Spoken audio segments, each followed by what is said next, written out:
ஹாய்ங்க, எல்லாத்துக்கும் வணக்கங்க. இன்னைக்கு பார்த்தீங்கன்னா என்ன செய்யலான்னா, மஷ்ரூம் மஷ்ரூம் பெப்பர் மசாலா பார்க்கலாங்க எப்படி செய்கிறதுன்னு. ரொம்ப ரொம்ப டேஸ்டியாக இருக்கும். பொருள் போடுறது கம்மி தானுங்க, ஆனால் சுவை அதிகங்க. ஓகேங்களா, அது எப்படி செய்கிறதுன்னு பார்த்துக்கலாம். சப்பாத்திக்கு சாப்பாட்டுக்கு ரொம்ப நல்லாயிருக்கும், தோசைக்கு சாப்பிட்டுக்கலாம். வாங்க அது எப்படி செய்கிறதுன்னு பார்க்கலாம். அதுக்கு முன்னாடி சின்ன ஒரு அட்வைஸுங்க. பிடிச்சவங்க கேளுங்க, பிடிக்காதவங்க ஸ்கிப் பண்ணிக்கோங்க. ஓகேங்களா.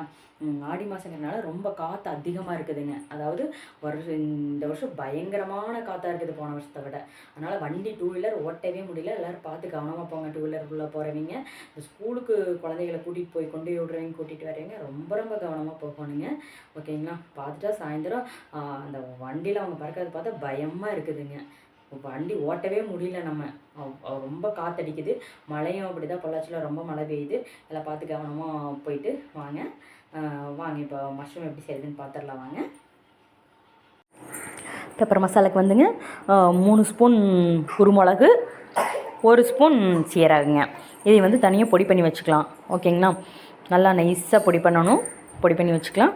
பேனில் எண்ணெய் ஊற்றி பெருஞ்சீரகம் 1 ஸ்பூன் போடணுங்க. பெருஞ்சீரகம் 1 ஸ்பூன் போட்டு அது நல்லா பொரிட்டுங்க. சரிங்களா. பொரிஞ்சோடனே 2 பெரிய வெங்காயத்தை நல்லா குட்டி குட்டியாக கட் பண்ணி வச்சுருக்கிறேங்க. ஓகேங்களா. நான் வந்து ஒரு 4 பேர்த்துக்கு செய்கிறேன்.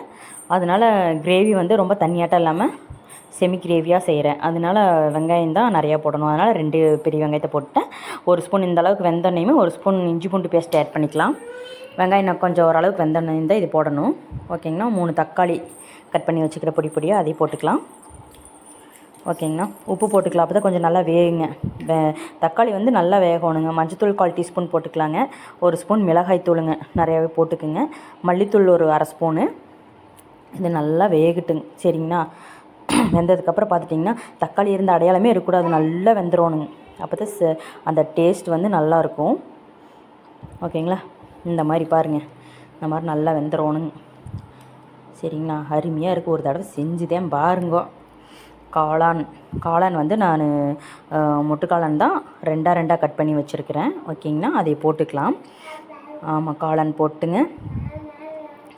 பாருங்கள், இந்த மாதிரி கட் பண்ணி வச்சுருக்கிறேன். போட்டுக்கலாம். அதுக்கப்புறம் தான் கருவேப்பிலை ஃபஸ்ட்டு போடல. இந்த டைம் போட்டால் நல்லாயிருக்கும், நல்ல மணமாக இருக்கும். அதனால் போட்டிருக்குது. அப்புறம் 1/2 டீஸ்பூன் நம்ம அரைச்சி வச்சுருக்கோம்ல குருமிளகும் சீரகம், அது வந்து 1/2 டீஸ்பூன் போடணும். மீதி வந்து நீங்கள் ஸ்டோர் பண்ணி வச்சுக்கோங்க. சப்போஸ் இன்னும் வேணுன்னா கூட போட்டுக்குங்க. இதே ரொம்ப காரமாக இருக்கும். அதனால தான் நான் 1/2 டீஸ்பூன் மட்டும் போட்டு ஒரு 9 நிமிஷம் இல்லை 10 நிமிஷம் நல்லா குக் ஆகட்டுங்க இது. சரிங்களா. பாருங்கள், இந்த அளவுக்கு வந்திருக்குது. பார்த்திங்கன்னா இதே போதும் நம்ம சப்பாத்திக்கு. தண்ணி வேணும்னா நீங்கள் ஊற்றிக்கலாம், இல்லைன்னா விட்டுடலாம்.